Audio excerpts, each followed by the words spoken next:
Olhou, olhou, fiquei. Agora, quando terminou a reunião, o Miguel Real foi lá para fora e sentaram as pessoas em volta. E aquela moça se dirigiu a mim e falou assim: o senhor não se lembra de mim? Há 10 anos passados, na Universidade de Brasília, quando um grupo de moças de um colégio de Bauru foi fazer lá uma excursão, eu me lembrei, meu caro Capilão, foi a grande paixão da minha vida, que começou naquele dia. Mas durou muito, mas acabou. Né? De forma que eu posso contar muitas histórias e muitas passagens dessa faculdade, ou nesse terreno aqui da USP. Esse um pouco para quebrar o protocolo e ficar um pouco mais próximo dos senhores do ponto de vista do trabalho e da dedicação. Eu estou aqui indicado para falar sobre esses 200 anos do ensino jurídico. Acho que para mim não é um tema difícil. Pelo contrário, é um tema do cotidiano da minha vida. Eu tive como referência de toda a história profissional minha fazer do meu discurso o discurso que foi o discurso que eu aprendi na Universidade de Brasília. E foi na Universidade de Brasília que eu aprendi a fazer as tantas e diferentes propostas de organização do ensino jurídico depois daqueles anos difíceis da universidade, em que eu tive que me deslocar para Brasília, para o Rio de Janeiro, e realmente viver um tempo bastante diferente dos tempos da Universidade de Brasília. Mas, desde que eu cheguei na universidade, havia sempre o discurso de como eram os cursos jurídicos no Brasil e como que eles se desenvolveram. E agora, recentemente, eu resolvi fazer uma pesquisa, e estou fazendo, está aqui o material, garanto para os senhores que eu não vou ler, né? Resolvi fazer uma pesquisa sobre a Assembleia Constituinte de 1823. Né? Foi a primeira Assembleia Constituinte brasileira, onde estavam, né, como grandes líderes da Assembleia, né, os 3 irmãos Andradas, o Zé Bonifácio, o Antônio Carlos e o Martim Francisco. Os 3 de São Paulo. No início, ou quase que imediatamente, a proposta constituinte, houve um projeto que entrou em separado, digamos assim, para efeito de discussão, que foi a proposta de criação de uma universidade no Brasil. Esse projeto sofreu uma emenda, né, uma alteração, em que se dizia que, na eventualidade de não se poder instalar uma universidade no curto prazo, não tinha essa palavra curto prazo, mas na eventualidade de não se poder instalar uma universidade, dadas as condições econômicas e difíceis do Brasil, palavras que eu ouvi de muitas das professoras que estão aqui, dadas as dificuldades de não se instalar diversos cursos em cidades brasileiras, vamos criar um curso de Direito. E foi isso que aconteceu.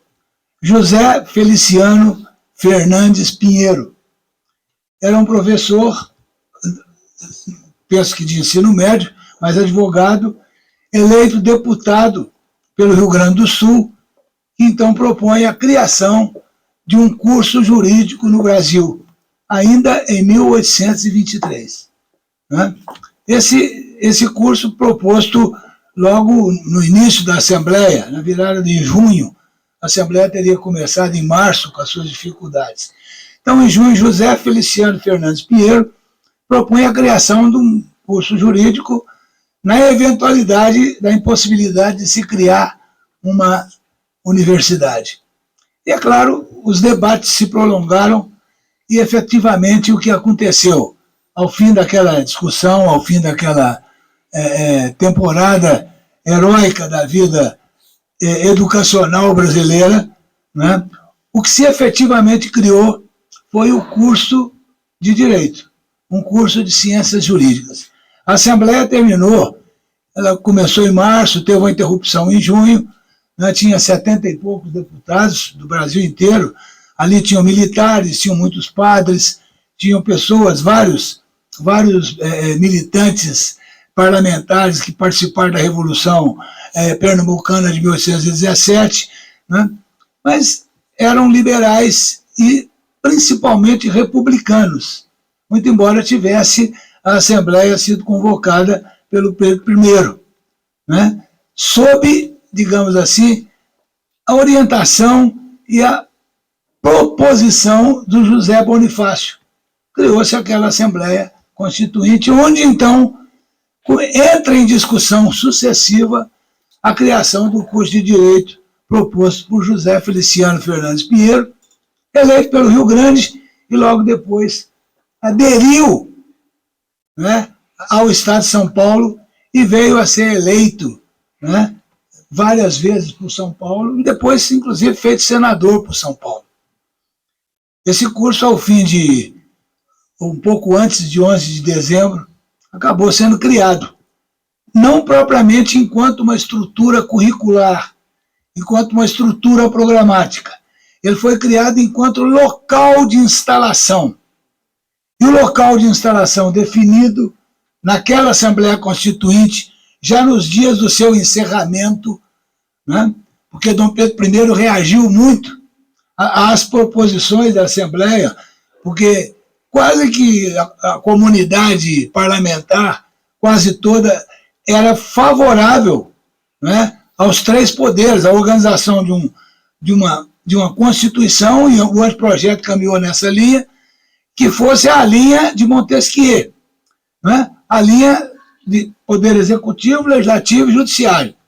Mas alguns monarquistas que participaram daquela empreitada, que participaram daquele evento, né, eles queriam que houvesse um quarto poder, né, e esse quarto poder vinha, digamos assim, da proposta de um pensador brasileiro, né, que chamava Benjamin Constant, né, um pensador francês, cuja obra foi aplicada e traduzida no Brasil, né, com o nome Princípios Políticos Constitucionais. Nessa obra, Princípios Políticos Constitucionais, ele cria, para atender Napoleão Bonaparte, ele cria um quarto poder, que seria o poder moderador.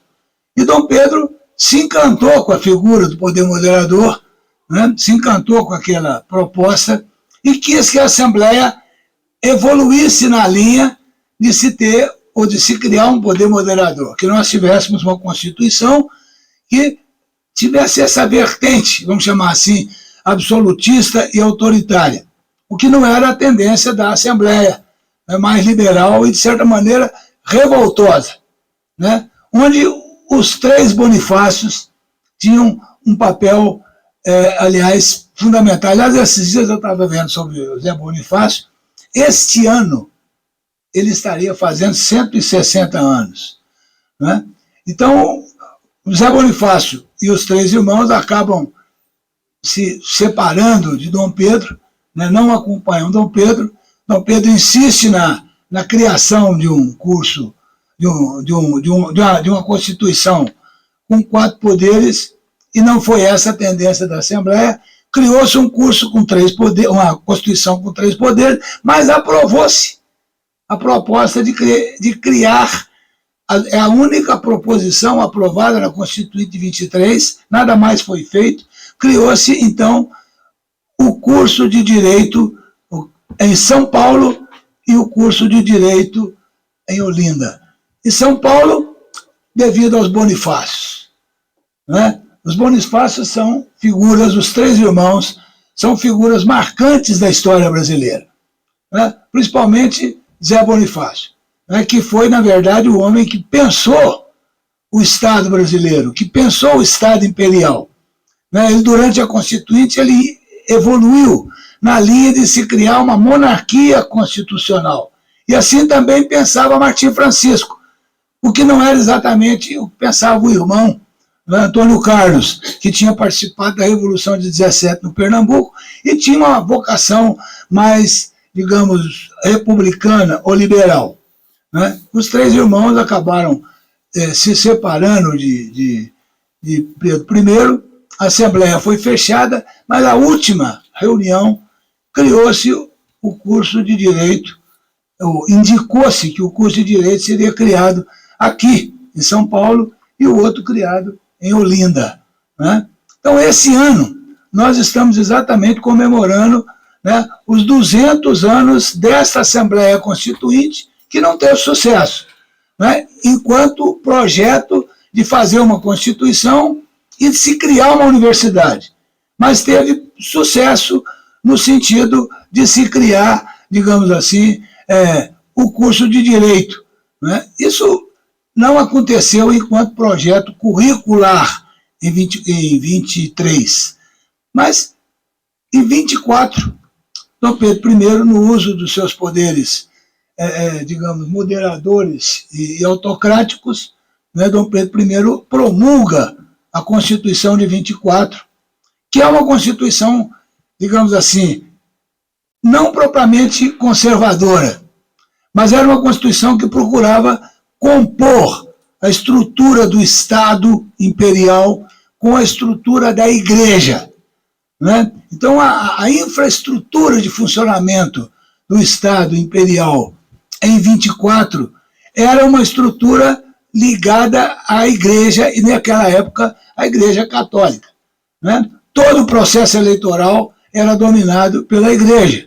As eleições eram feitas através das igrejas, né?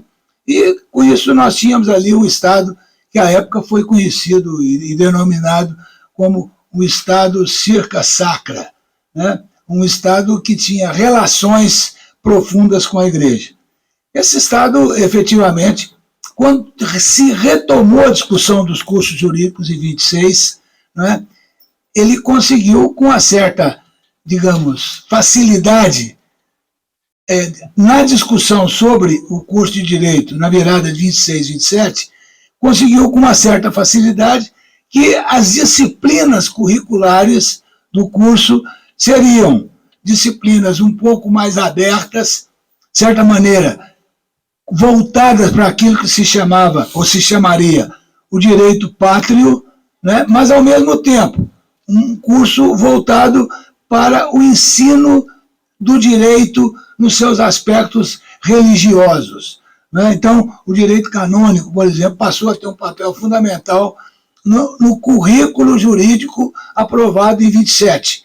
Como também, naquela mesma ocasião, nós tivemos a possibilidade de se aprovar o currículo com essa abertura para o direito pátrio, tendo em vista as grandes expectativas de você ter um país constitucionalizado, que não era bem a proposta imperial. Mas, de qualquer maneira, e essa é a minha observação de encaminhamento da nossa proposta, naquele momento da história brasileira, né, nós temos exatamente a grande divisão que vai marcar a história dos cursos jurídicos, que é exatamente o que nós fazemos.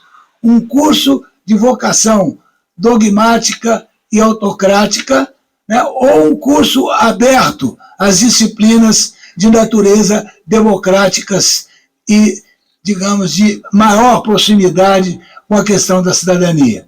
Então, essa situação ela se definiu contrariamente ao projeto, digamos assim, constitucional, a partir do momento em que o Estatuto de Coimbra, da Universidade de Coimbra, passou a ser exatamente o Estatuto Regulamentar da Universidade Brasileira, ou do curso de Direito no Brasil.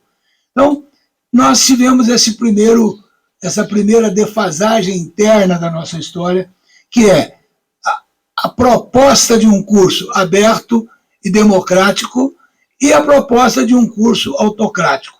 Esse sistema vai dominar, né, todo o período imperial.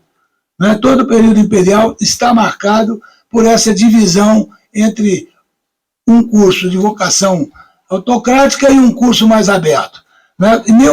Na virada de 31, um pouco antes de Dom Pedro e posterior, aprovou-se o regulamento do curso de Direito, né, brasileiro, deixando de ser o Estatuto a Coimbra, né, e tivemos realmente algumas modificações, mas a tendência foi a mesma.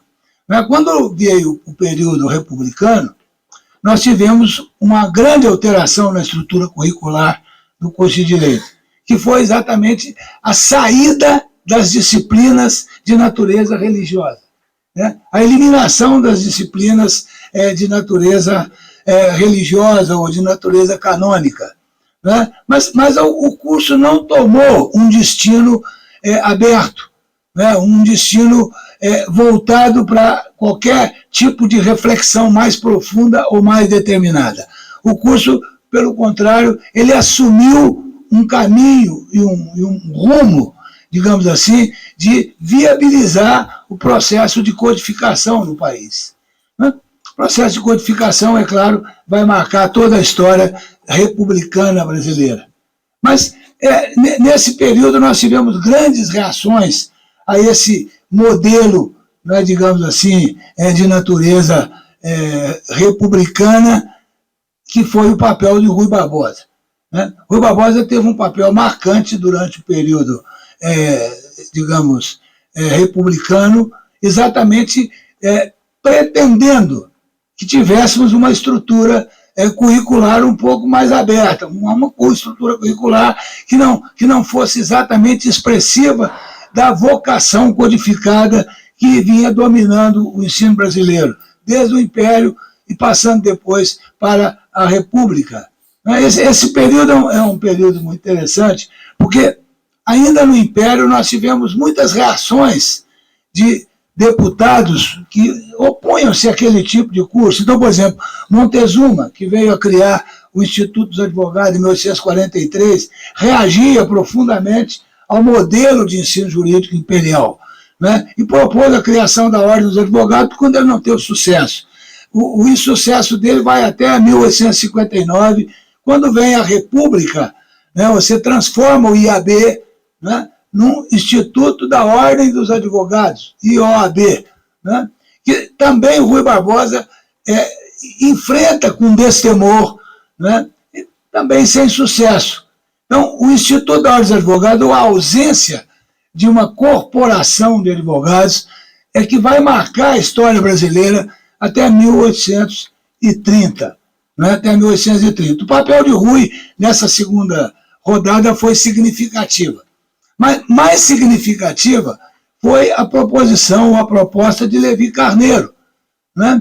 Que tinha um projeto que não se vinculava exclusivamente à questão constitucional, mas ele entendia que nós poderíamos ter uma estrutura vocacional voltada para a advocacia que fosse uma estrutura corporativa, né? E assim, por força do papel e da ação de Levi Carneiro, né, já não tanto de Rui, que tinha morrido em 23, por força do papel de Levi Carneiro, nós criamos, em novembro de 30, a Ordem dos Advogados, né, que até aquele momento não se chamava, né, Ordem dos Advogados, chamava Instituto da Ordem dos Advogados. Então, em 1930, imediatamente a Revolução, ainda com a colaboração, digamos, intensa de Oswaldo Cruz, né, Levi Carneiro cria o Conselho Federal da Ordem dos Advogados do Brasil.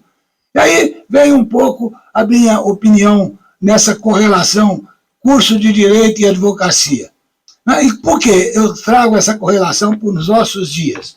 Porque hoje, quando você pergunta qual é o dia do advogado, qualquer um de nós aqui vai dizer dia 11 de agosto. Exatamente o dia em que se criou os cursos jurídicos. Né? Só que, à época, 11 de agosto de 1827. Né? No que se criou a ordem, passou-se a comemorar imediatamente a criação da ordem, passou-se a comemorar o dia dos advogados, exatamente no dia da criação dos cursos jurídicos, quando nós não tínhamos nem advogados no Brasil. Né? 11 de agosto é uma data que 11 de agosto de 27, nós não tínhamos advogados, tínhamos alunos de direito, muitos professores de Coimbra professores da França, né, professores de outros países que se dedicavam ao ensino aqui no Brasil, e alguns leigos ou profissionais de outras áreas que davam aula no curso de Direito. Né? Vários deles, né, eu trabalhei todos os nomes e refleti muito sobre todos eles, alguns deles figuras internacionalmente famosas, mas não eram advogados brasileiros. Mas, de qualquer maneira, a advocacia passou a entender que o Dia dos Advogados seria o 11 de agosto, que coincide exatamente com a data do dia dos cursos jurídicos. E eu entendo que nós, advogados, né, nunca reagimos a essa interposição da ordem na data de criação dos cursos com a data de criação da Ordem dos Advogados. O que acontece? Em 1930, à medida que Getúlio toma o poder, e tem Oswaldo Aranha ao lado dele, e Levi Carneiro, que foi o consultor jurídico, né, a ordem é criada em 18 de novembro de 1930, né, refletindo todas as lutas que vinham desde o tempo de Montezuma. Poucas não foram as lutas, mas havia no Brasil uma certa reação ainda no tempo do Império contra as corporações de ofício. E se entendia que a criação de uma corporação de advogados seria a criação de uma corporação de ofício. Aquilo que, digamos, houvera sido o objeto da ação revolucionária francesa, liquidar as corporações de ofício. Né? Então, vivemos esse impasse que acabou se transformando num detalhe importante da nossa história, e entramos nos anos 30, né, com o mesmo espírito que se havia, digamos, dominado a Primeira República. De forma que a primeira reação contra esse modelo de natureza dogmática do ensino do direito, né, ele vai sofrer a primeira reação em 1935, interessantemente, com Anísio Teixeira. Né? A Universidade de 1935, que dura até 1939, ela tem uma proposta profundamente diferenciada da proposta de ensino que dominava no Brasil. Né? Ela procurava fazer uma espécie de interconexão entre o ensino do direito e a economia, entre o ensino do direito e as questões de administração, entre o ensino do direito e as questões de natureza social. Né? Essa era a proposta de 1935, que, de certa maneira, confrontava-se com a proposta já transformada em curso de direito da Universidade do Brasil, que era a Universidade, hoje, Universidade Federal do Estado do Rio de Janeiro. O que acontece? Em 1939, essa Universidade de 1935 acaba. A Universidade de 1935 foi desmontada. Então, o projeto de se fazer um curso de direito com uma hermenêutica que não fosse dominantemente romana, que não fosse a hermenêutica dominantemente romanista, né, que preside a interpretação do direito civil, preside a leitura no processo, com dificuldade, porque Roma não tinha um processo, preside a interpretação do Código Penal, preside a interpretação comercial. Essa leitura, 1935 tentou mexer nessa estrutura. Era o projeto de Anísio Teixeira. Né? Então, o que acontece? A Universidade, 1939, ela é fechada, né? E os professores, dentre eles, o que mais se destacava, o que mais veio a se destacar na história recente do Brasil foi o Hermes Lima. Né? Então, Hermes Lima, ele é deslocado para a Universidade do Brasil, para a Faculdade de Direito, e ele passa a representar, de certa forma, uma proposta de abertura do ensino do direito, né, de buscar uma forma com que o ensino do direito fosse mais aberto à comunidade, mais aberto à transformação social, mais aberto à mudança, que não fosse um curso para manter a ordem, mas um curso que discutisse a ordem. Né? Então, é claro que eu não estou discutindo o problema da aplicação da ordem ao caso, eu estou discutindo o que eu quero um curso que queira a manutenção da ordem ou eu pretendo um curso que se transforme a ordem. Dentro da ordem era a proposta de Hermes Lima. Né? Como, interessantemente, nós tivemos na própria Faculdade de Direito do Rio, né, naquela época, Santiago Dantas, que começa como um professor, né, de Direito Romano, depois se faz professor de Direito Civil e é o primeiro de todos os pensadores ligados ao ensino jurídico no Brasil a escrever sobre a necessidade de se ter um curso voltado para o progresso, para a dimensão futura do país. Né? E ele, além disso, ele coloca nas discussões dele a questão do método, que eu falei jocosamente no início aqui da nossa fala.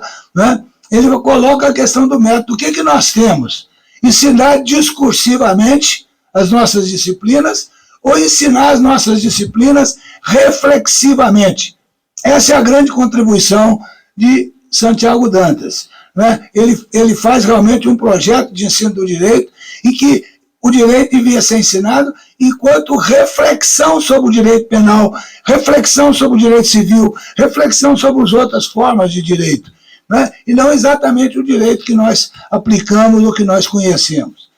Essa posição do Santiago e a posição do Hermes Lima, ela volta a se fortalecer, Zé Geraldo pode falar disso mais do que eu esses tempos, ela volta a se fortalecer com a criação do curso, vou falar especificamente com a criação da Universidade de Brasília, mas principalmente com a criação do curso de Direito.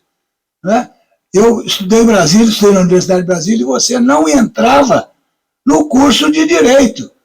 Né? Você entrava para fazer as disciplinas básicas, das quais uma ou outra eram disciplinas referenciais do direito, possivelmente introdução.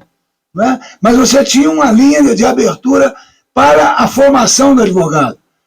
E em todas as minhas conversas naquele período sobre o problema da faculdade, era nesse sentido, de que todas as disciplinas tinham que ter, na sua exposição, uma exposição sobre aquilo que aquela disciplina significava, uma exposição sobre, uma reflexão sobre o sentido daquele instituto. Né? Se aquele instituto ele tinha um compromisso com a propriedade no seu sentido, chamemos, estrito, ou se ele tinha um compromisso com a propriedade no seu sentido aberto, no seu sentido mais coletivo. Né? Como isso acontecia no direito penal. Né? E assim todas as outras disciplinas. Essa era a proposição da universidade naquele momento, e que também sofreu as suas restrições, né, sucessivamente, e com certeza elas se multiplicam. Quando em 1973, né, ainda no governo dos militares, eles fazem uma modificação dos cursos de direito, no sentido de reduzi-lo, né, a algumas disciplinas, e introduzem a disciplina sociologia como disciplina básica.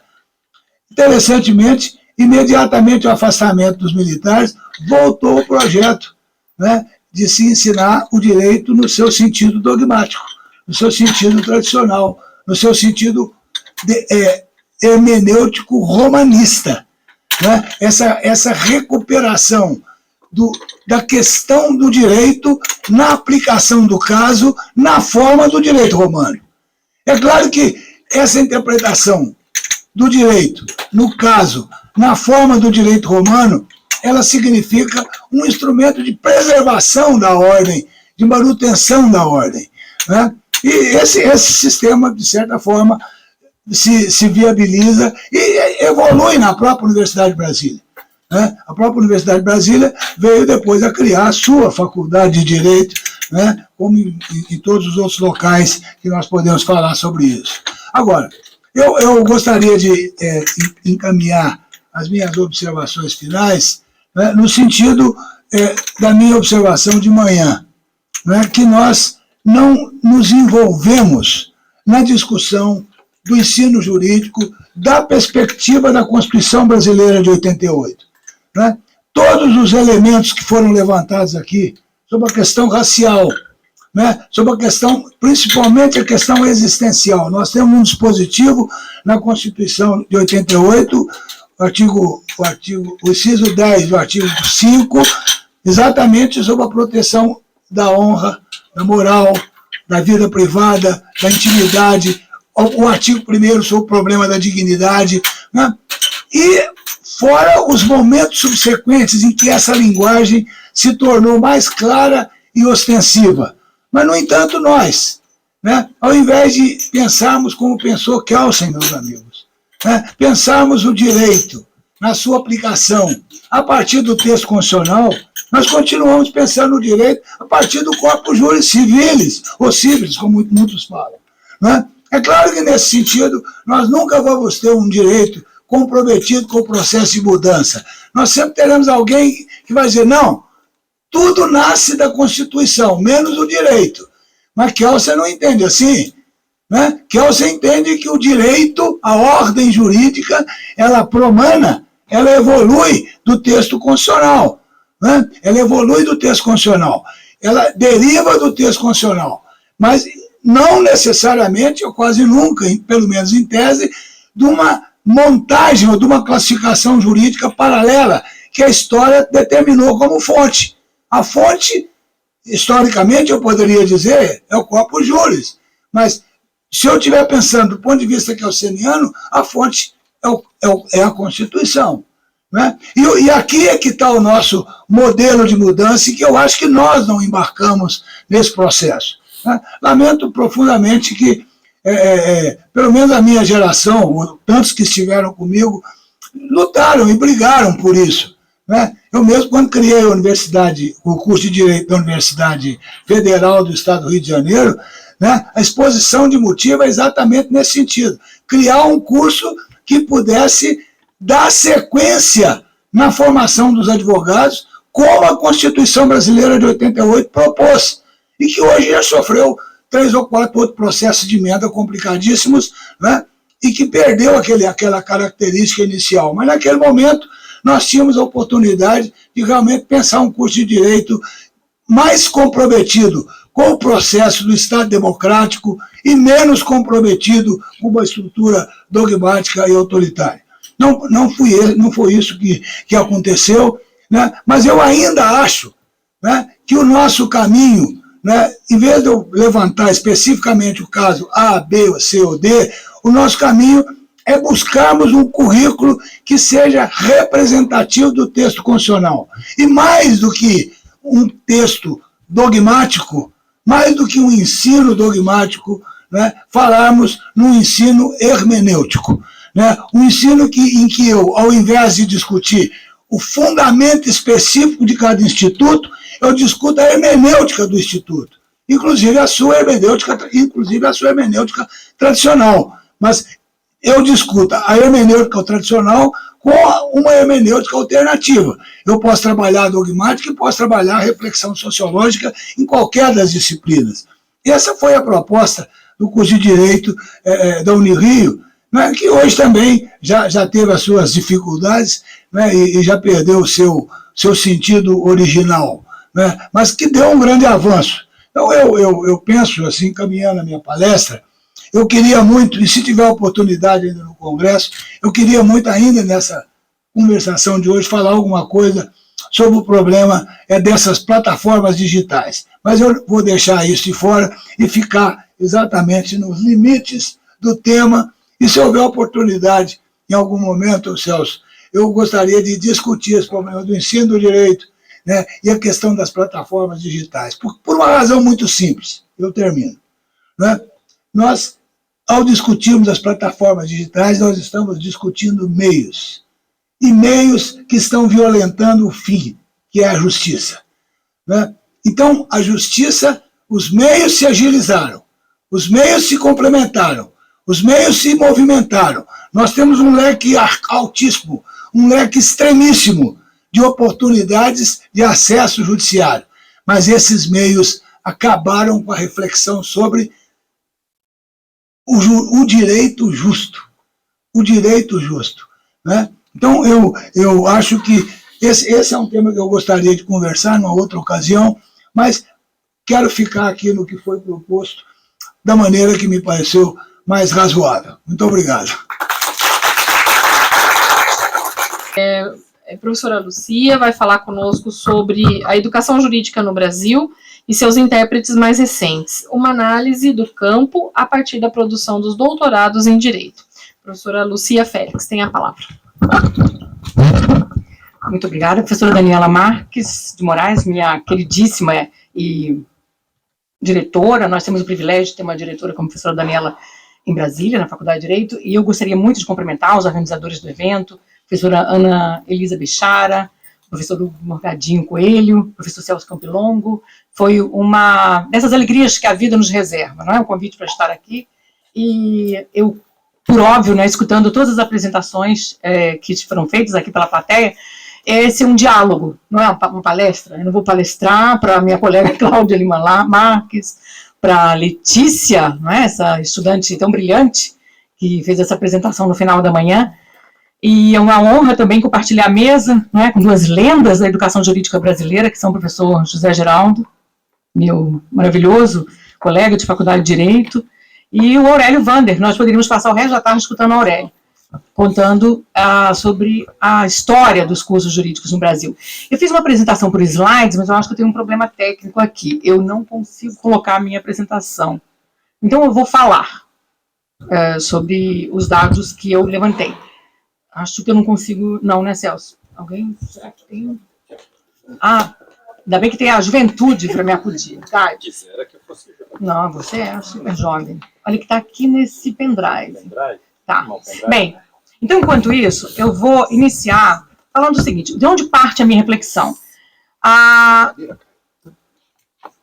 Ao escutar o Aurélio, nós temos assim, a satisfação, né, e o privilégio de escutar alguém que estudou muito sobre a história da educação jurídica brasileira. Eu, sempre que entro aqui na Faculdade de Direito da USP, me vem a lembrança, a primeira vez que eu vim à Faculdade de Direito da USP, isso foi há 29 anos, parece que foi ontem. E eu estive numa mesa com a professora Ada Pellegrini Grinover. A Ada era uma pessoa fantástica. Quem foi aluno da Ada? Eu não fui aluna da professora Ada Grinover, mas ela era uma personalidade incrível, uma mulher poderosa, uma mulher com uma produção no seu campo, fantástica do direito processual. Ela deixou escolas, deixou seguidores. Então ela era assim, um modelo, não é, para todos nós, jovens professoras, então, que buscávamos referências femininas. Essas referências hoje são muito mais abundantes, ainda bem. Tá, obrigada. Então, estamos em outro tempo, não é? E quando eu penso nesses 29 anos, muita coisa aconteceu. A educação jurídica brasileira mudou bastante em termos quantitativos e em termos qualitativos. E vocês, que hoje de manhã se apresentaram, vocês trouxeram temas muito relevantes para olhar para a educação jurídica brasileira. E apresentaram demandas permanentes, não é? Aurélio, quando fala, por exemplo, de discussão imperial, parece que eles estão falando conosco ainda hoje. Não é que os temas sejam os mesmos, nós não somos os mesmos, não é?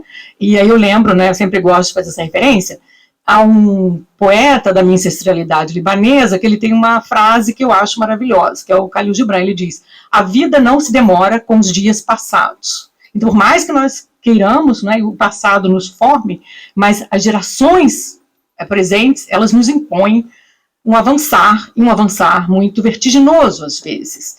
Então, ao pensar na minha exposição hoje, eu que vinha de uma experiência muito interessante nos meses de julho e agosto, onde esteve também a professora Ana Elisa Bechara, eu pensei de compartilhar com vocês essa experiência e tirar dessa experiência as reflexões para responder, não responder, mas avançar nessas necessidades que nós temos hoje, como pessoas que estão mais ou menor tempo no campo da educação jurídica. E é muito bom, né, aquilo que já disseram, que constatar que isso ainda ele tem um apelo geracional. Quem entra no campo da educação jurídica não sai nunca mais. Você pode até fazer outras coisas, mas não se abandona esse campo. E ele integra novos interlocutores e novas interlocutoras, porque se assim não fosse, nós não poderíamos avançar.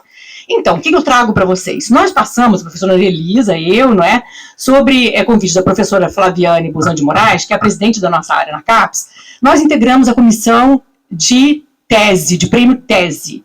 Ou seja, nós avaliamos 34 teses de doutorado que foram apresentadas à CAPES pelos programas de pós-graduação. E isso é um material muito rico. Por quê? Porque as teses de doutorado, elas não são apenas uma manifestação individual da produção de um doutorando ou uma doutoranda.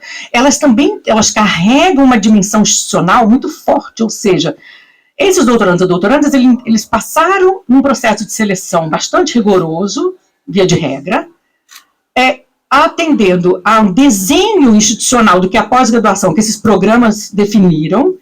Eles passaram por filtros de relações de poder institucionais, nós não podemos esquecer deles, né, desses filtros. Então, esses doutorandos ou doutorandas entraram nesses programas, encontraram seus orientadores e orientadoras, e, ao cabo de 4 anos, conseguiram um bom efeito.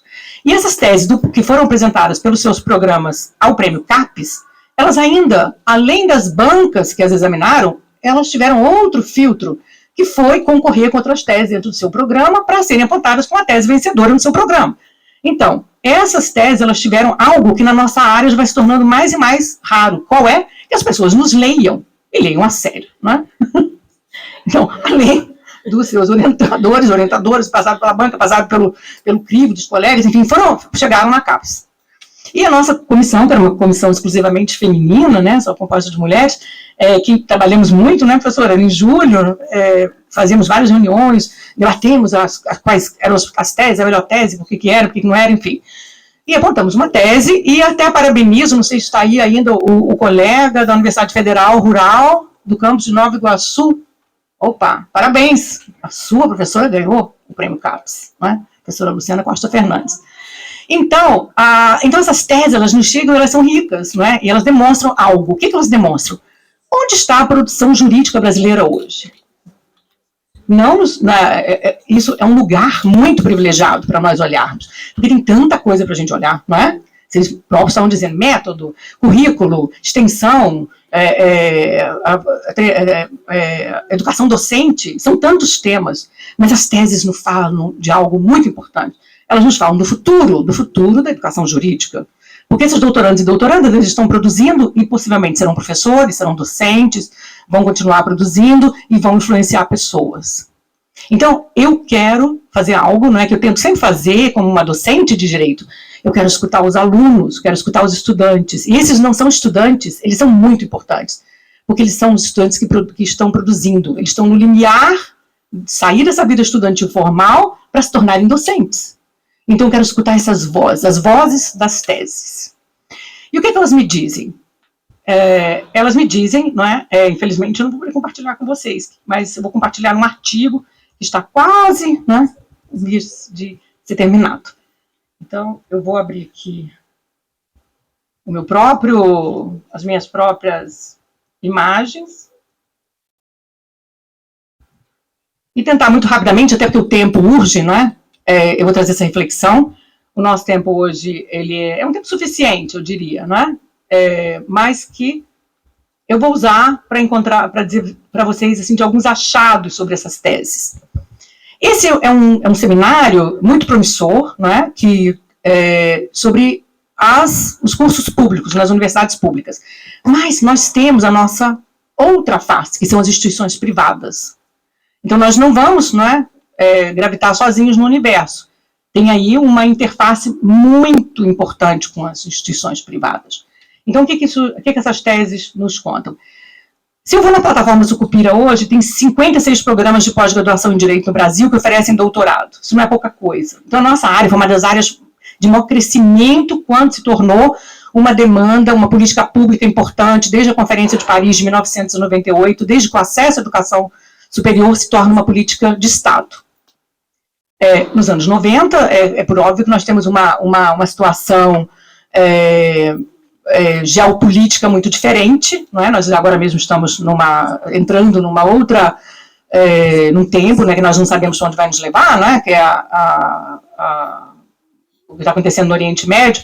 Mas então, no final dos anos 90, então havia toda essa promessa de acesso à educação superior. E permanência, não apenas acesso, mas também permanência. Então, se nós temos hoje 56 doutorados no Brasil, 34 programas indicaram uma tese para concorrer ao prêmio no ano passado. E por que o ano passado é tão importante? Porque esses foram os doutorandos e doutorandas que entraram no ano de 2018 ou 2019. Isso significa que esses estudantes, esses doutorandos e doutorandas, fizeram suas teses durante a pandemia. E isso é um período muito atípico. Então, se além do isolamento, que a produção intelectual, que geralmente tem uma dimensão muito individual, solitária, dramática, por vezes, né, por conta de várias razões, quem produz uma tese durante a pandemia ainda está sobre um cenário muito mais difícil, muito mais sofrido, por várias razões. Mortes durante a pandemia, doença, perda de emprego, e isso tudo que nós sabemos, não é porque nós sofremos pessoalmente, é porque nós ouvimos dizer, porque nossas famílias sofreram esses impactos. Então, essas são teses muito especiais, feitas durante a pandemia. Então, é muito importante olhar para elas, eu diria. Bem, então, são 34 programas que apresentaram teses ao prêmio, que foram julgadas. Então, dessas 34, qual é a relação entre públicas e privadas? As privadas já não superaram, porque apenas nessa amostra eu tenho 53% de instituições privadas, e aí consideradas as confessionais, e 47% de instituições públicas. Inclusive a tese que ganhou o prêmio, ela foi feita na PUC do Rio de Janeiro, uma instituição confessional. Ela não é gratuita, não é? E eu acho que já é a segunda tese que a PUC Rio ganha, inclusive. Então, nós temos que dialogar, sim, com instituições privadas. Outro dado que interessa muito, né, cada vez mais, é gênero. E nós temos uma prevalência de mulheres também. 53% das teses apresentadas, que foram indicadas para os seus programas, eram de mulheres. E aí o gênero, a identificação foi pelo nome. Pode ser uma identificação errada, tá? Mas pelo nome, não é? O nome assim, pelo que eu podia deduzir, masculino ou feminino, então elas foram classificadas assim. E agora um dado que interessa muito, viu, Cristiana, e para vocês pessoalmente, o que são teses, o campo, né, isso que o Aurélio falava, se é dogmático, hermenêutico, interdisciplinar, dialogando com outras áreas, essa discussão que vem desde o Brasil Imperial, tem aqui um dado que parece mágico, mas que é real. Segundo o meu critério, 50% das teses em direito eram interdisciplinares, que foram apresentadas ao Prêmio CAPES. Quer dizer, os programas selecionaram teses com uma perspectiva interdisciplinar como a melhor do seu programa. Isso não é pouca coisa para a nossa área. Isso é um dado importante. E teses em perspectiva interdisciplinar em instituições públicas e privadas. Desculpe estar dando tantos dados, né? Eu teria aí os slides bem bonitos, mas, infelizmente, né, eles não vão aparecer. Então, dessas que têm perspectiva interdisciplinar, quase 60% estão em instituições públicas. Então, isso nos interessa. Quer dizer que nós temos, não é, o privilégio, ou a obrigação, ou as condições de elaborarmos mais teses interdisciplinares que as instituições privadas. Por várias razões. Porque nós temos mais espaço, porque os nossos doutorandos realmente ficam nos programas, porque os nossos programas são mais interdisciplinares, mas isso é um resultado. Agora, tem um dado que a mim me chamou muito a atenção, que é o seguinte: das teses interdisciplinares, qual foi o número de teses que abordou uma questão que nos parecia tão evidente durante a pandemia e durante os anos do último governo federal, que adotou o tema da democracia? Poucas. Das interdisciplinares, apenas 23% faziam qualquer relação com a questão democrática.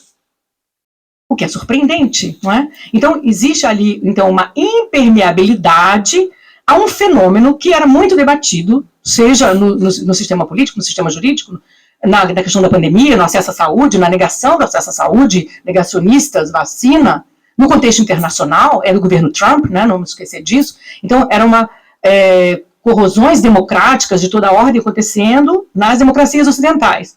Mas esses doutorandos e doutorandas, apenas em termos muito minoritários, trataram dessa questão.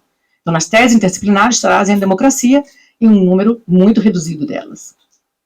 Nas dogmáticas, muito menos. Então, O que eles entendem? Por que a gente está entendendo aqui sobre interdisciplinaridade? Interdisciplinaridade, então, esse diálogo do direito, ele tem vários, não é? Tantas e tantas e tantas definições. Mas eu seleciono como uma problematização mais clara da questão, da tese, da pergunta de pesquisa, em que o doutorando ou doutoranda vai utilizar metodologias, aportes teóricos, referências de outras áreas. Basicamente, nós vamos encontrar antropologia, nós vamos encontrar sociologia, ciência política, mas esses aportes eles estão declarados. O doutorando ou doutoranda tem que declarar o seu uso de metodologias, de referências, de autores de outras áreas de conhecimento. E uma pergunta clara de pesquisa. Porque, infelizmente, isso não está em todas as teses. E pasmem, né, nem todas as teses que são indicadas ao prêmio, elas trazem uma questão clara de pesquisa. Eu não utilizei, viu, Anelisa? Eu não utilizei, porque as avaliadoras, né, da comissão, elas tinham que elaborar um parecer. Mas eu não utilizei esses pareceres porque eu não tinha, por óbvio, eu não tive tempo, a autorização das colegas para usarem esses pareceres. Então, tivemos que fazer a análise das teses, não é, sobre outros critérios, que foram esses: interdisciplinar, a questão democrática aparece ou não aparece, a metodologia. E, bom, então, isso não foi utilizado, esses pareceres, que são muito bons. E eu queria ler, são 4 linhas, tá?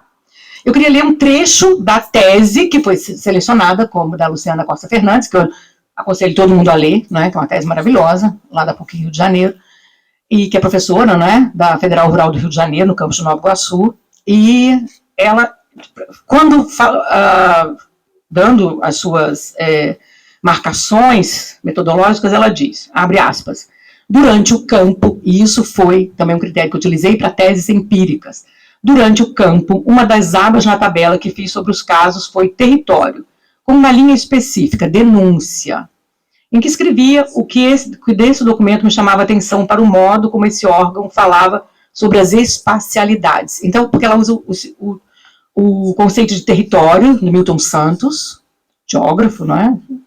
Celebérrimo, para trabalhar denúncias, que ela trabalha, é uma tese sobre o que ela vai chamar de antinegritude da magistratura fluminense. Então, ela faz um estudo de campo com dados empíricos muito bem classificados. E outra tese, que agora eu também vou ler, né, que infelizmente o slide não posso exibir, que é a tese que tirou menção honrosa, e que é também do Rio de Janeiro, da Universidade Federal do Rio de Janeiro.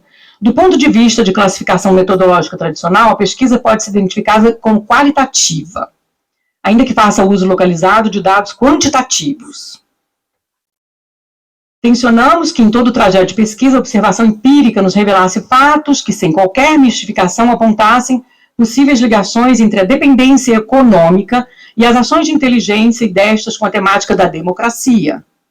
Bem, nesse trajeto, estudamos as estruturas organizacionais dos sistemas de inteligência no Brasil, nos Estados Unidos, sua evolução histórica, bem como destacar modelos particulares para análise.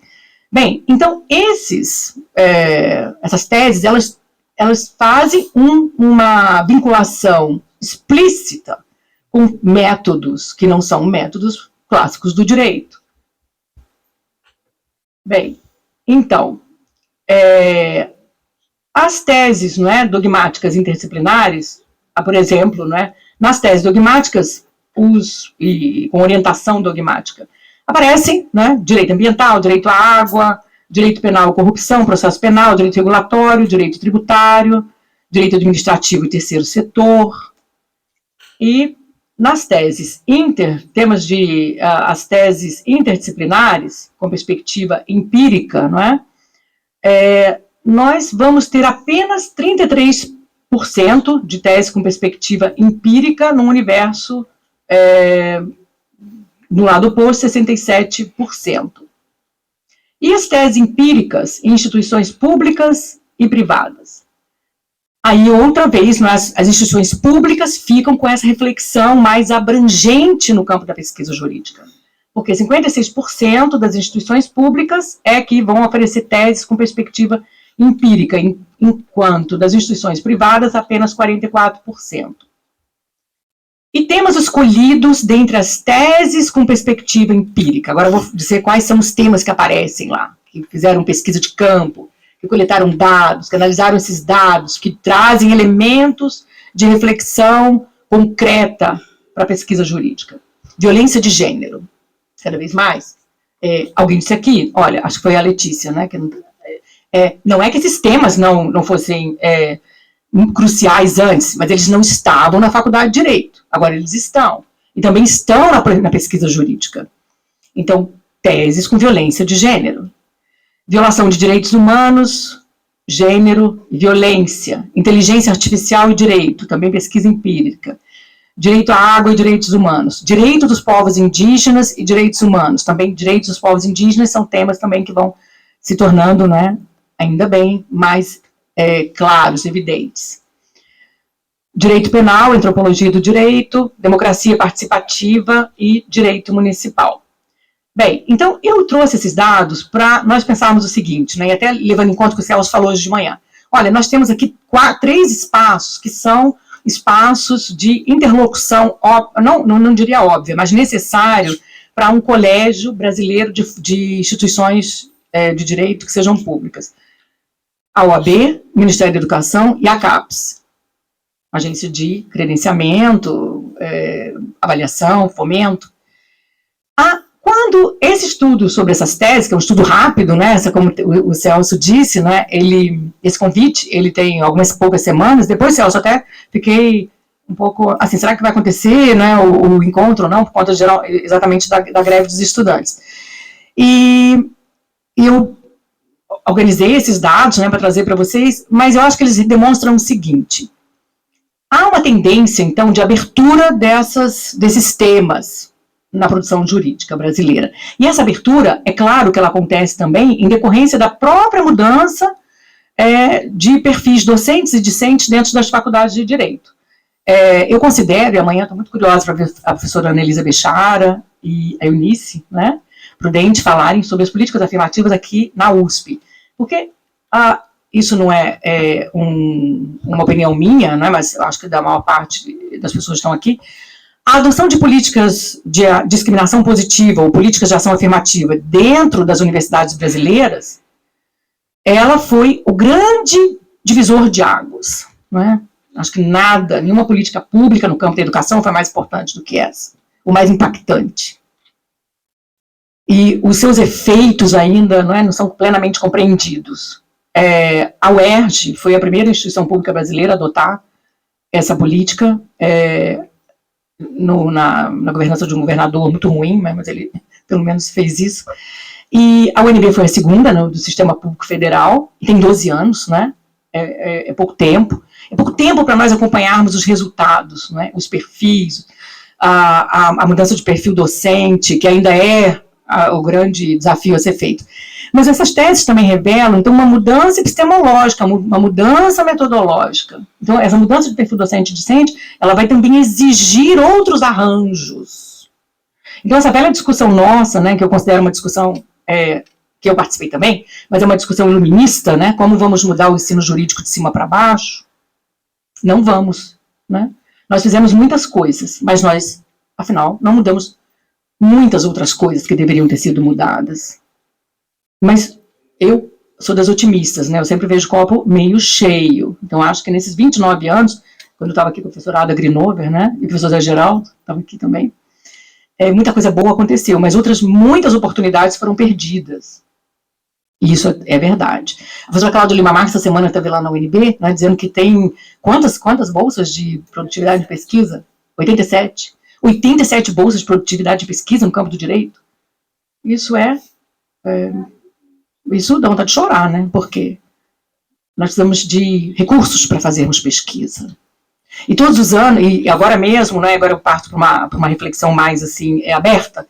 Eu venho, né, a professora Daniela sabe disso tudo muito bem, eu venho do final, terminou sexta-feira, o concurso de Teoria do Direito, na Faculdade de Direito, concurso docente. Nós tivemos 98 inscritos, 48 pessoas apareceram fazer a prova escrita. Aprovamos 4 candidatos ou candidatas. Mas existe um potencial enorme de pessoas, né, de jovens, pessoas que entraram agora no campo da educação jurídica, que estão preparados e preparados para atuarem nas faculdades de Direito. Só que, pelo momento político, pelo momento econômico, não é? Então nós temos a melhor geração preparada para atuar no campo da educação, superior, e não apenas na jurídica, mas, ao lado disso, há todo um sistema perverso que não valoriza, né, valorizou, não teve políticas públicas coerentes para realizar a inserção dessas pessoas que se prepararam nos últimos 10 anos para estarem nesse espaço e não estão. Eu estou citando isso, né, por conta desse dado muito, muito concreto, né, as bolsas de produtividade. Então, essa abertura que essas teses nos revelam, então essa vontade, essa capacidade e que atende a uma necessidade da formação jurídica, de pesquisa, né, em que vai conformar o nosso fazer jurídico, que vai atuar, que vai ajudar a magistratura brasileira a tomar melhores decisões, a não adotar critérios claros de antinegritude, como mostra a Luciana Costa Fernandes, né, quando juízes, né, que adotam perspectiva racista, fazem isso de uma maneira muito automática, sem pensar o que está fazendo. Então, a pesquisa jurídica, ela pode ser um grande instrumento de nós passarmos para um outro momento, que não é esse momento iluminista, né, que nós dizíamos que era bom para a educação jurídica, mas que não, as pessoas não iam fazer, porque nós achávamos bom, né, mais ou menos currículo, essa disciplina ou aquela. Mas então há alguma coisa acontecendo, né, de baixo para cima, e se junta no meio. Então a produção é muito mais qualificada, a mudança de perfil discente, a mudança de perfil docente. E o que nós podemos fazer, né, levando em conta aí, Celso, e já vamos encaminhando para o final, o teu apelo. O que nós podemos fazer como pessoas que têm esse privilégio de estar aqui nesse dia, 16 de outubro de 2023, para atuar sempre no sentido de dar um sentido de justiça social, mais democracia, produção mais qualificada, produção com maior impacto? O que nós podemos fazer? Eu acho que um campo, uma forma muito objetiva, eu digo, eu acho que nós temos que pensar na produção jurídica que nós fazemos nos nossos doutorados e mestrados, em formas de cooperação, quando nós falamos, por exemplo, de mobilidade discente, né? Que na Europa tem todo um financiamento com o programa Erasmus, e nós, com as nossas condições muito difíceis, né, de fazer essa mobilidade, mas como é que nós podemos compartilhar, podemos trocar mais experiências e compartilhar os melhores nossos recursos em campos que são tão necessários e que são, não é, e seriam muito beneficiados se nós pudéssemos inventar, como inventou o professor Morgadinho, esse encontro, mas nós precisamos inventar formas de cooperação acadêmica efetiva, para, por exemplo, metodologias, pelo menos no campo da pós-graduação, metodologias empíricas, o que é uma perspectiva interdisciplinar, o que é uma dogmática a sério. Então, nesse sentido, então minha sugestão é mais clara nesse sentido, assim, como nós, Faculdade de Direito Públicas, podemos inventar, criar e implementar formas de cooperação acadêmica na pós-graduação, mais exatamente, e na graduação, para que os nossos estudantes possam se beneficiar de uma formação mais de encontro, que vá de encontro, ou ao encontro, não é, das suas expectativas metodológicas, de temas. Então, seria isso. Muito obrigada.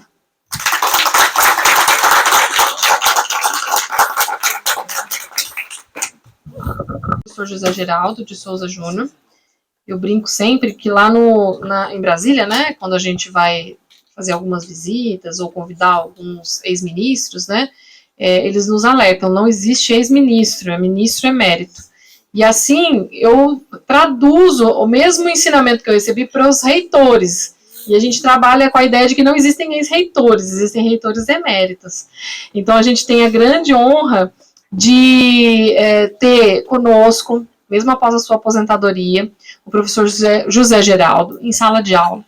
E ele sempre dignificou muito a carreira docente e valorizou muito o ensino público, como docente, como professor das bases, professor dos alunos de graduação, que são encantados por ele desde o primeiro semestre, que é o primeiro contato que ele tem, um professor de pós-graduação, então diretor, né, no seu tempo da Faculdade de Direito, nosso reitor emérito. Então, eu passo a palavra ao professor José Geraldo, cujo título da sua palestra e da sua manifestação aqui conosco, do compartilhamento das suas ideias, é das faculdades de leis às faculdades de direito, por uma associação das faculdades de direito públicas e gratuitas. Professor, a palavra é sua. Eu quero fazer uma observação sobre o Zé Geraldo. Só um segundo. Eu tive um irmão que estudou na... Não, é um minuto. É um minuto porque ele merece. Eu tive um irmão que estudou na Universidade de Brasília e ele sofreu a aplicação do 477 por não fazer nada. Então, era meramente presidente diretório de arquitetura. Passado anos e anos, depois que ele viveu no exílio e voltou, um belo dia, o reitor da universidade era o Zé Geraldo. O que aconteceu? Zé Geraldo deu a ele o título de professor, doutor notório saber. E esse é o título que ele usa. Mas quem entregou o título foi o Zé Geraldo, e o Zé Geraldo falou comigo que ele ia ganhar esse título. Então, eu acho que a minha família e o meu irmão devem essa gratidão e essa amizade ao reitor. Eu me lembro direitinho que eu estava lá no dia da sessão e ele perguntou, falta alguma coisa? Eu respondi lá de baixo, o título do meu irmão. Ele então concede o título de saber notório ao professor Francisco Chaves Bastos. Obrigado. Bem, o Conselho Universitário concedeu. Agora, tá. Então, a Daniela já antecipou o título que me obriga a justificá-lo de alguma maneira. Né? Ele tem a ver com o convite que foi feito, quanto à intenção de realizar esse encontro, né? Com a criação do Colégio Brasileiro de Faculdades de Direito. Né? E no bojo, né, de uma justificativa, né, que, de certo modo, é confortada por todas as observações que foram feitas na sessão preliminar. Que, felizmente, pela quebra de programa, né, se tornou um momento muito rico desse nosso encontro. Tanto mais que vemos agora até as nossas anotações passam a fazer um outro sentido em relação ao diálogo que aquelas manifestações todas acabaram provocando, né?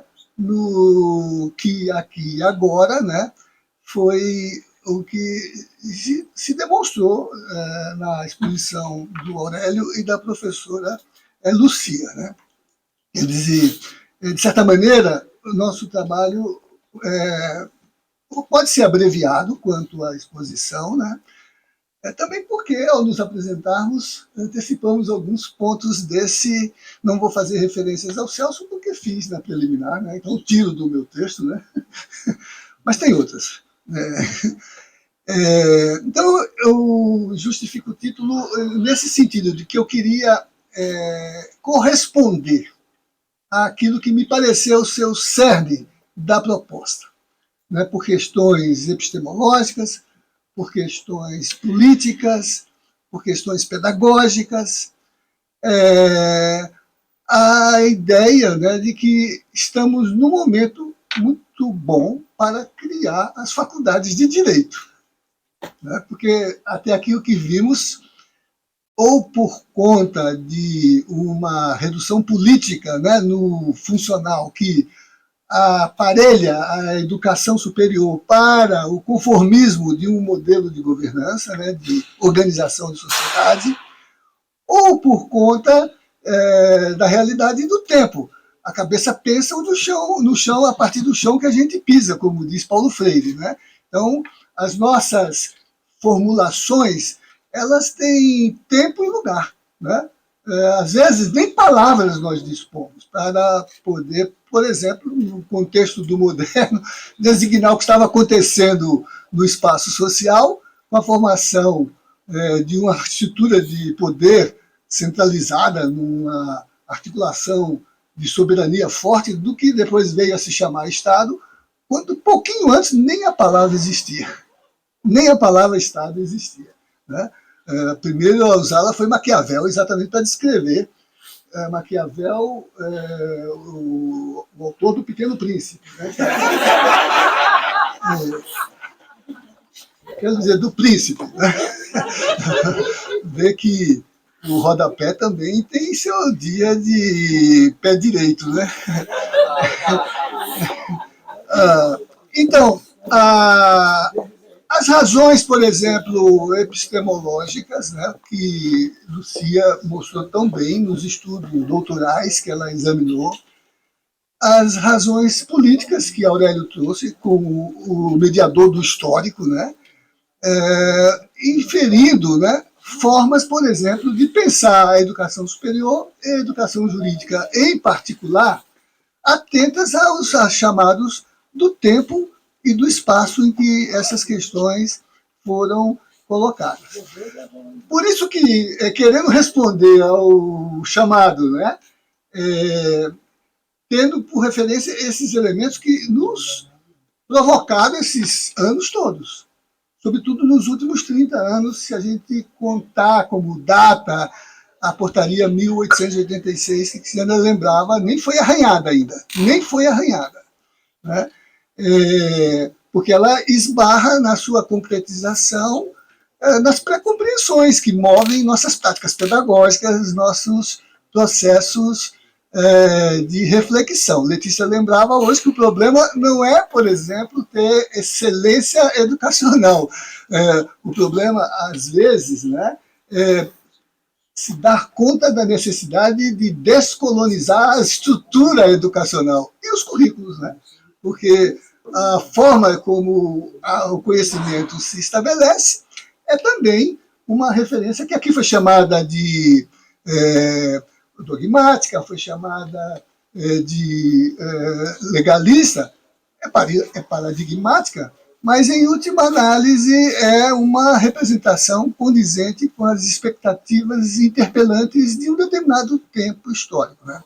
Por isso que também, para chamar esse tema, né, lembrando essa necessidade imperiosa, que é tanto mais quando a gente observa, e eu fui fazer esse exercício, e depois daquela tremenda mobilização dos anos 1980, 1990, né, pelo impulso da reforma mais recente, que a 1886 trabalhou, tudo que veio depois, de algum modo, como que aqui e agora tem um interregno problemático. Por exemplo, eu fui olhar que foi fruto daquele movimento, a criação da ABED, Associação Brasileira de Ensino do Direito.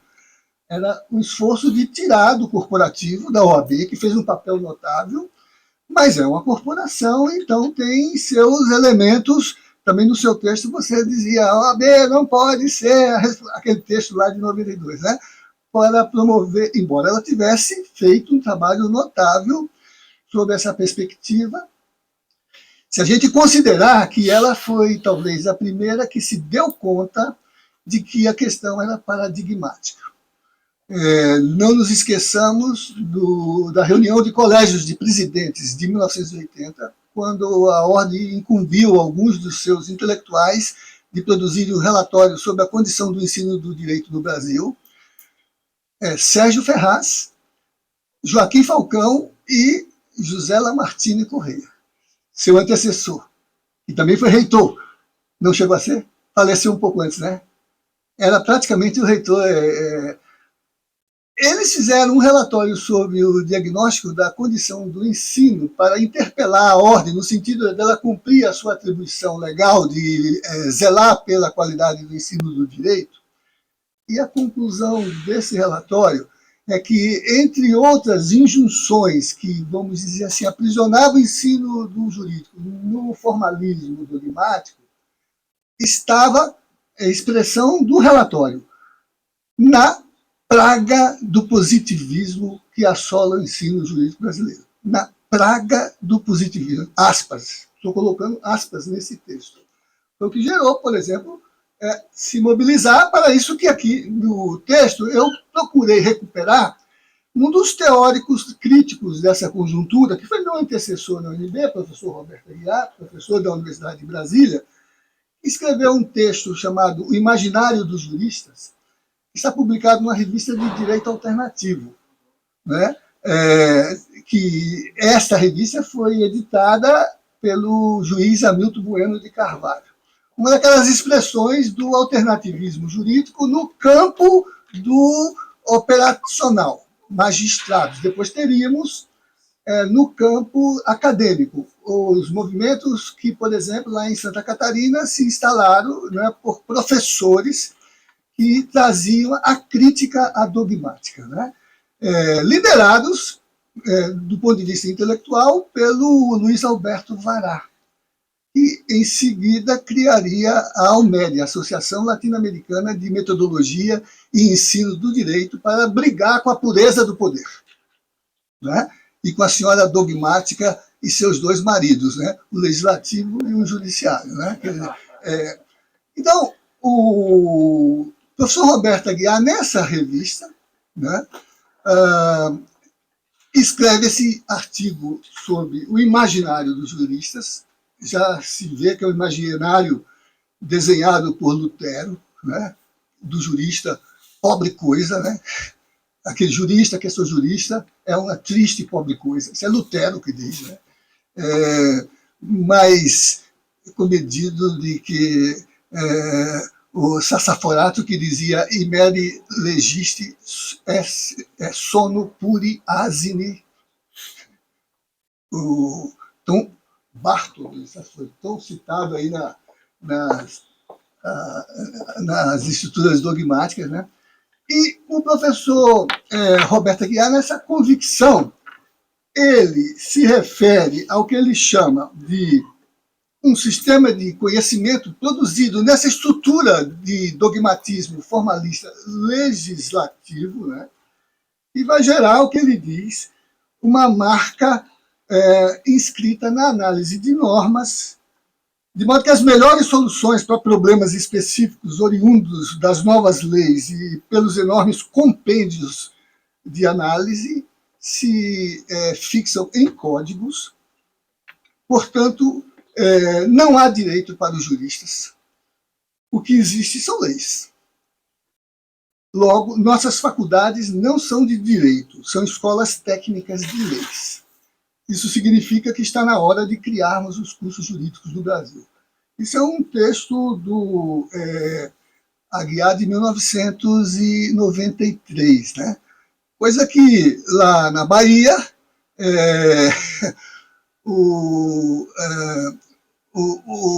Orlando Gomes, né, aquele livrinho maravilhoso, A Crise do Direito, de 1956, interpelava os juristas para que abandonasse a prática da navegação de cabotagem ao redor dos códigos, né?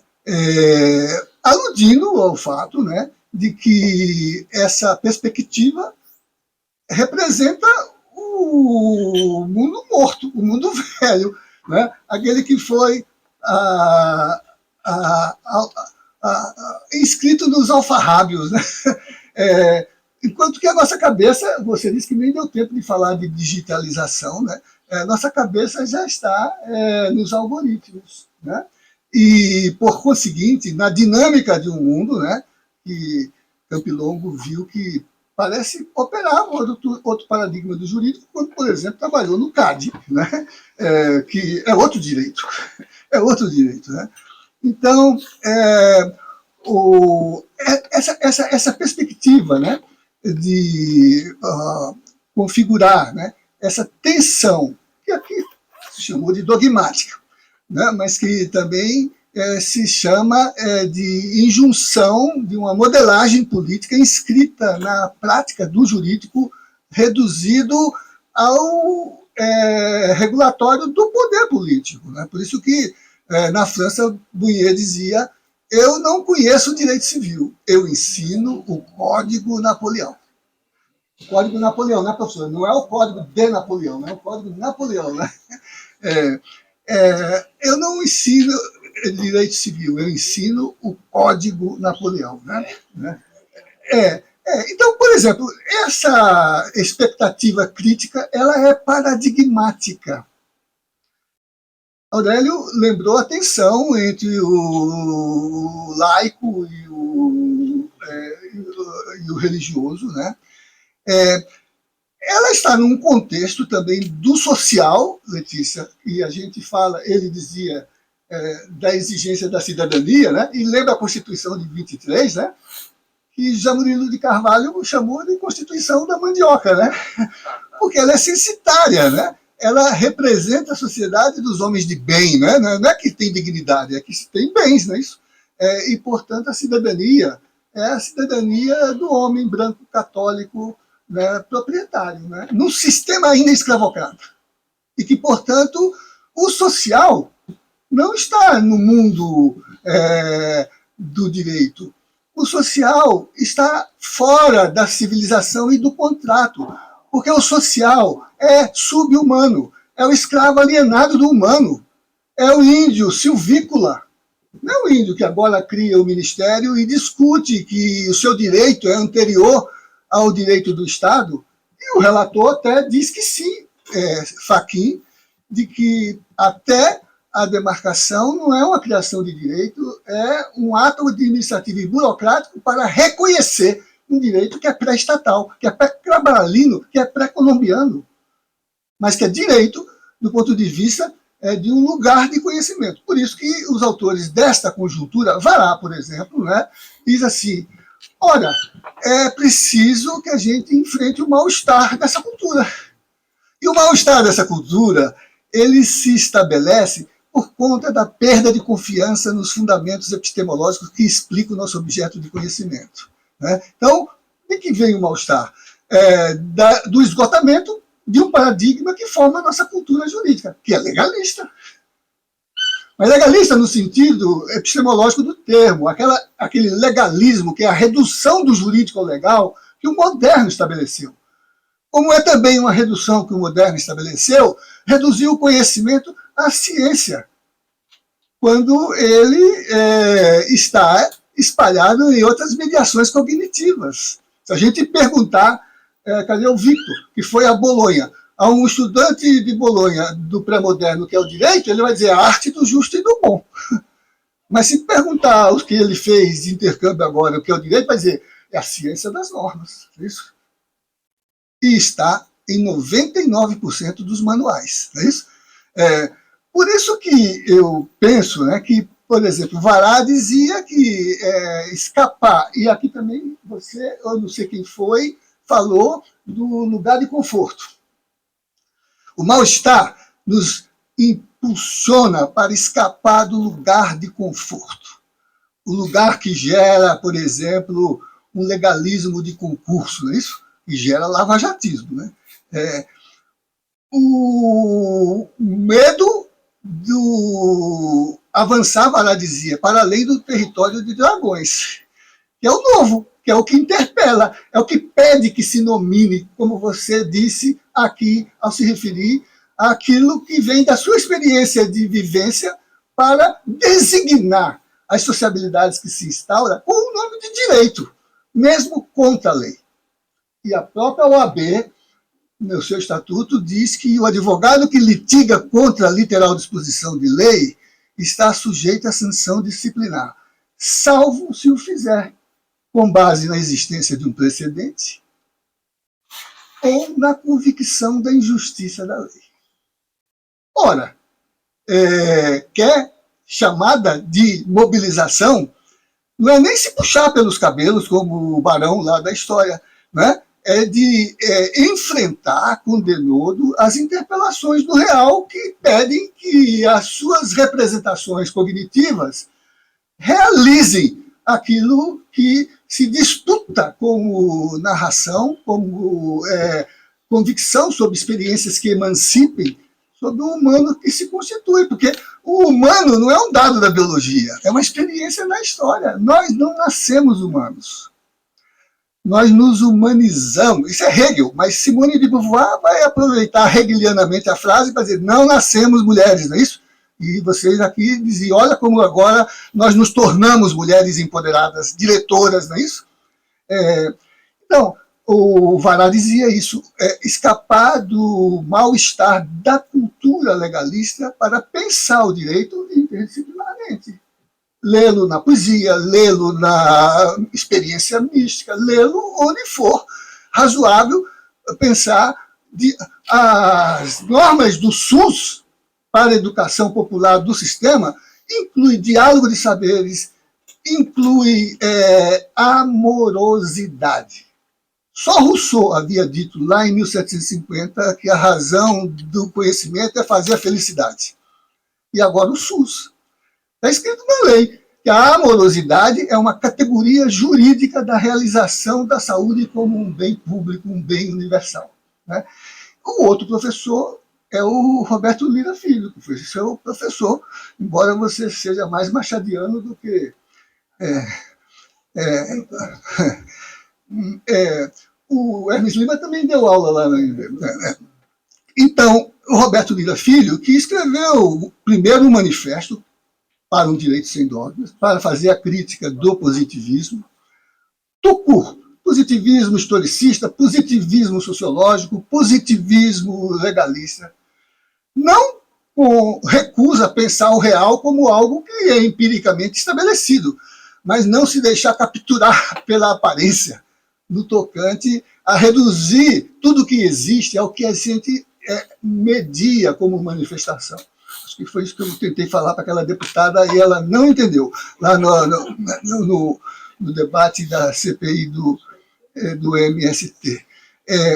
Então, o professor Roberto Lira Filho depois escreveu um livro, O Direito que se Ensina Errado, exatamente para que nós nos dessemos conta, primeiro, de que a inadequada apreensão do objeto de conhecimento vai determinar os equívocos sobre a apreensão desse objeto. Quem só vê direito da lei não vai vê-lo no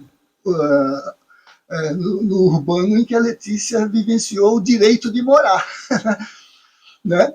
E a gente só vai ver o direito de morar entrar na Constituição quando os movimentos sociais vão ao Habitat em Istambul para proclamá-lo, né, com base nas lutas por reconhecimento, que são lutas inscritas na agenda dos direitos humanos, não nas declarações, não nos monumentos, sequer nas ideias. Os monumentos são de escravistas, por isso que o Galo aqui queimou a estátua de Borba Gato, ou nas manifestações de todo lugar, quando se diz que ser negro importa, ser mulher importa, o primeiro ato de celebração dos movimentos é derrubar as estátuas. São de escravistas, como o próprio Locke, que formulou a tese dos direitos humanos, né, vivia dos royalties de suas ações do tráfico de escravos. Né? Mas as lutas concretas por reconhecimento da dignidade nessa experiência de se humanizar, cujo mediador é a democracia. Né? Então, o professor Roberto Lira diz, quem só vê direito na lei não vai vê-lo no pluralismo jurídico, não é isso? Nas manifestações do social, no direito achado na rua, está aí no colo do Campilongo. Né? Então, o professor Roberto Lira Filho dizia, e aí? A inadequada apreensão do objeto de conhecimento vai determinar os defeitos da pedagogia. Não se ensina bem o que se apreende mal. Né? Então, esse é um ponto que eu acho que perpassou aqui as discussões, que eu penso estão sem interlocução. Por exemplo, a BED, eu vi que a última composição está para o período de 2022. Foi feita nova eleição, nova diretoria. O COMPED é ativo, mas há diálogo do COMPED com as faculdades de direito ou só com os programas de pós-graduação? Né? A CAPES, né? Ela é mais capilarizada do ponto de vista da iniciação científica e do fomento. Mas há muitas outras instituições que precisam ser lidas. Por exemplo, o IPDMS, o Instituto de Pesquisa de Direito e Movimentos Sociais, muito forte lá na Bahia. Né? Por exemplo, elucia, como chama, a Rede Brasileira de Pesquisa Empírica em Sociologia, né? Coisa que, por exemplo, para essa cultura da ilustração, né? Se não for no manual, não entra no mundo do direito, né? E é preciso, portanto, esse deslocamento para um campo de atuação. Eu queria aproveitar a sua deixa aqui, já que tem muito baiano aqui, você falou em Rui Barbosa. Em 1882, o gabinete caiu, e o parlamento, e, portanto, o parecer de Rui Barbosa, a reforma do ano anterior não pôde ser lido, igual o parecer do Salles, não pôde ser lido, foi lido no corredor. Né? E olha que coisa notável do Rui Barbosa. Parecer dele que foi feita a reforma de 1875, que ele propunha que as faculdades de direito, portanto não foi aprovado, substituíssem ao justnaturalismo metafísico, justnaturalismo metafísico que já havia rendido uma reprovação em doutoramento e uma ação penal a Silvio Romero, porque ao se habilitar ao concurso de doutoramento lá no Recife,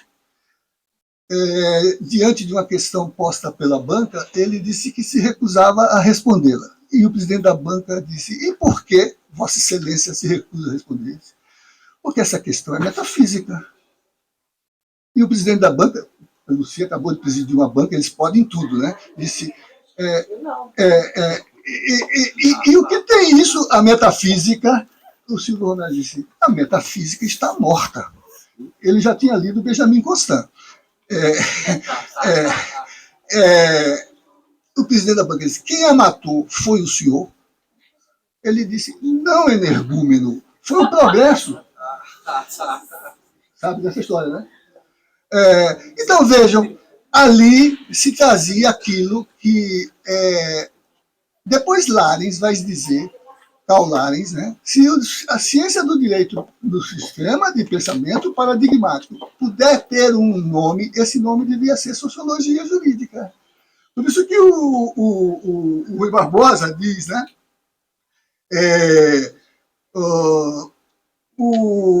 Nós propomos, em substituição à metafísica da filosofia do direito, que teve o nome também de direito natural, né? Embora numa das reformas diga que o professor de introdução ao estudo do direito, que depois vai ser a ciência do direito, que depois vai ser ao direito, né? Seria o professor da enciclopédia jurídica, a sociologia entrando como a expressão do contismo positivista, né? Que não entrou no currículo, mas entrou na bandeira, não é isso? Eu acho que a proposta de... Não, diga. Não, eu só complemento que a colocação sua é maravilhosa, porque a proposta dele de reforma do ensino jurídico, ele é claro, no sentido de excluir o direito natural, e introduzir a sociologia jurídica. Que é metafísica. E ele diz, ele diz exatamente o que Durkheim dizia, né, lá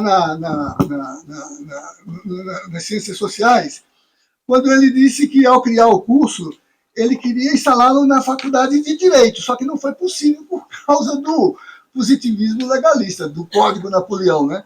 Então ele dizia: bom, se o seu lugar preferencial é o da escola de Direito, mas, dadas as dificuldades, a questão de local é de pouca importância, enquanto que os limites que separam as diferentes partes da universidade não são tão intransponíveis, de modo que certos cursos não possam ser bem colocados em qualquer uma das suas faculdades.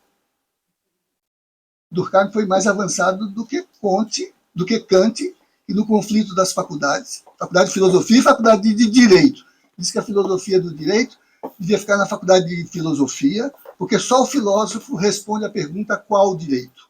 O jurista, ele disse, não se pergunta, Ele aplica o que já vem dado. Olha que destino ele nos deu, de termos cabeças de pau. Né? Então, fechando, diz o Durkheim, é que os melhores espíritos reconhecem hoje ser necessário que o estudante de direito não se deixe encerrar em estudos de pura exegese. Isso é Durkheim, gente. Porque, com efeito, se ele, consequentemente, a propósito de cada lei, sua única preocupação for procurar adivinhar qual terá sido a intenção do legislador, ele contrairá o hábito de ver a vontade legislativa como única fonte do direito. Ora, isso será tomar a letra pelo espírito, a aparência pela realidade. É nas entranhas da sociedade que o direito se elabora e o legislador não faz mais que sancionar um trabalho que se realiza independentemente dele.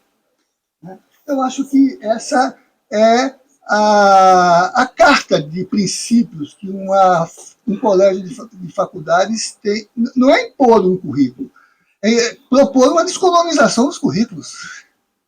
Não é isso? É propor aberturas epistemológicas, é propor mediações hermenêuticas, como diz. Agora mesmo nós acabamos de conceder o honoris causa ao Ailton Krenak. Não adianta colocar indígena no curso se lá vão ensinar o descobrimento para ele. Né? Nem o Papa agora aceita mais a teoria da descoberta, não é isso? E ao contrário, está dizendo, vamos realmar, vamos realmar. Realmar significa reconhecer que índia gente tem alma, não é isso?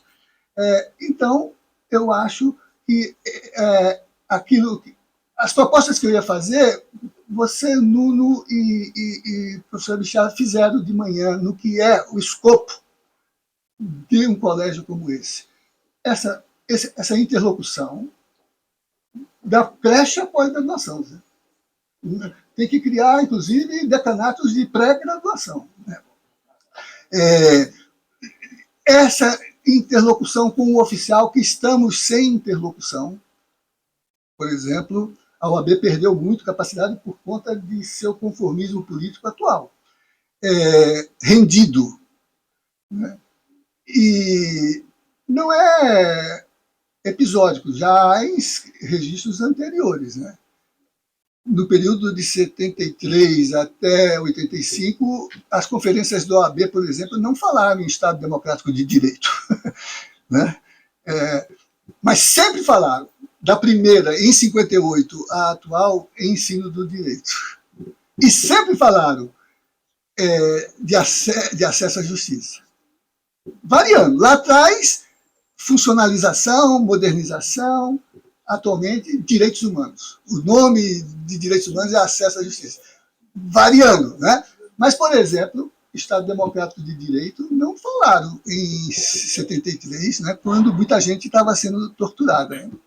Então, eu acho, Celso, que a iniciativa é formidável. Né? Vocês propuseram um esboço de...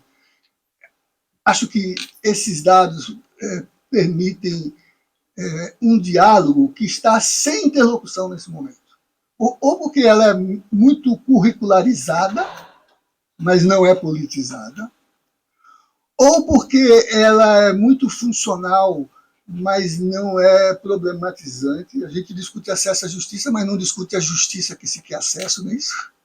Enquanto isso, o Banco Mundial onera todos os contratos que celebra com o sistema de justiça para modernizar a justiça, com a cláusula de garantia e estabilidade dos negócios. Não tem uma palavra referida à justiça. Então, eu acho que... sim, terminei. Terminei. Não, eu peguei 5 minutinhos a mais. Né?